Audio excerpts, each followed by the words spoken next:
All right, guys, it's time for a post-freeze assessment. It's been a few days since that last frost event here in Southwest Florida, and long story short, we got hit really hard out here in the Estates for a variety of factors. We're pretty inland out here, and I was driving around town, and I noticed that pretty much anything west of I-75 was fine. It seemed like the Gulf did a good job of moderating and buffering the cold front. But anyways, we got hit really hard, and kind of just want to go through a quick run through of the things that got torched and what I'm thinking about going forward, preparing for the next rainy season. Because as bad as it looks, it's not the end of the world. For me, all this was sort of low input in terms of financial input. So I didn't lose. I lost a lot of plants. So I lost papayas that I was babying here in this mid row. Papayas are torched. Little mango seedlings are yellowing. I'm not sure if they're dead, if they're gonna die or not, but they look like they're holding up. This avocado that was actually a grass-fed avocado, I hope it survives, got torched. Over here, this mamey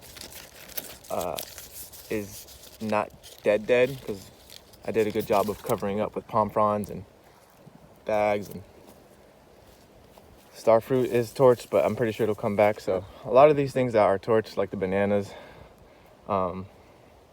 actually will come back. So I'm not extremely worried about a lot of the damage, because like I said, this was very low input.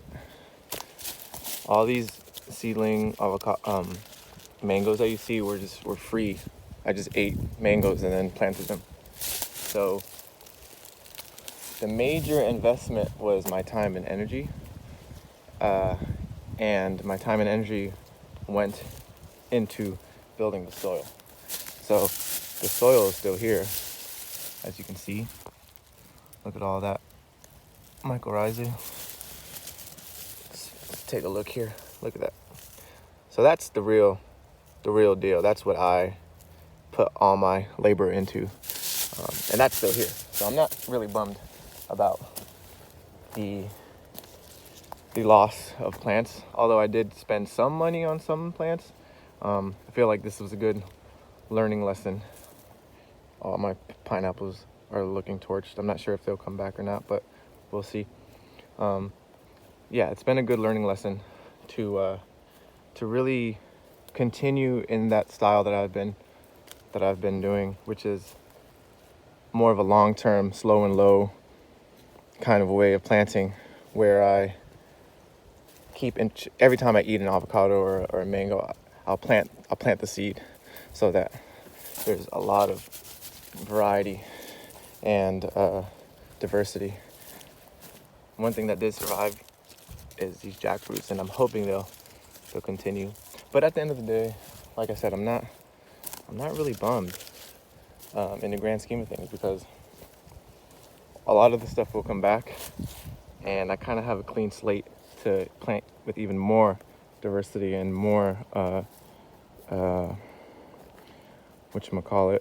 density than I did last time. So the beds are already prepped. The soil is already way better than it was. You can see over here the brassicas and stuff did all right. They tend to like, or can handle a little bit colder weathers. So carrots, brassicas, radishes, turnips, all that good stuff. Let me go over here real quick. Here's a canistel that is not looking that great, but it's looking a lot better than a lot of stuff, because it had some Mexican sunflower and some jack beans surrounding it, helping it out. But this section was a newer section that I planted out like in the middle of the rainy season, so I didn't have the entire rainy season to grow. So you can see it's really charred, mainly because most of it is Mexican sunflower. So it'll all come back. But I'm excited to have the opportunity to have this entire dry season to gather seeds, collect seeds, and make a plan for what's going to go in here next, because most of my time last year was just prepping everything and making these beds and putting down all this mulch and chopping and dropping. So, and learning too. I really was just spitballing and trying things out last year, and I was able to see what worked and see what didn't. And so now I feel like this year I'll be able to dial it in and be able to get the entire rainy season's worth of irrigation, of water,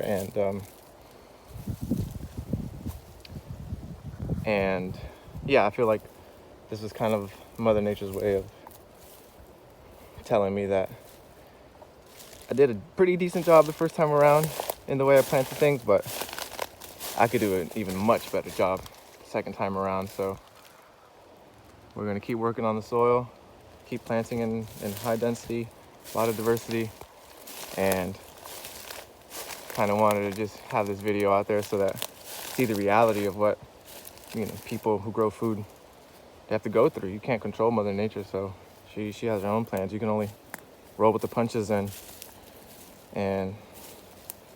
adapt. So excited to see what this is going to look like once the rainy season comes. But I got a lot of work to do and kind of have to start from scratch again. But like I said before, I have a whole year's worth of experimenting and a whole year's worth of rain and building fertility. So I'm excited to see where we're going to take this from here.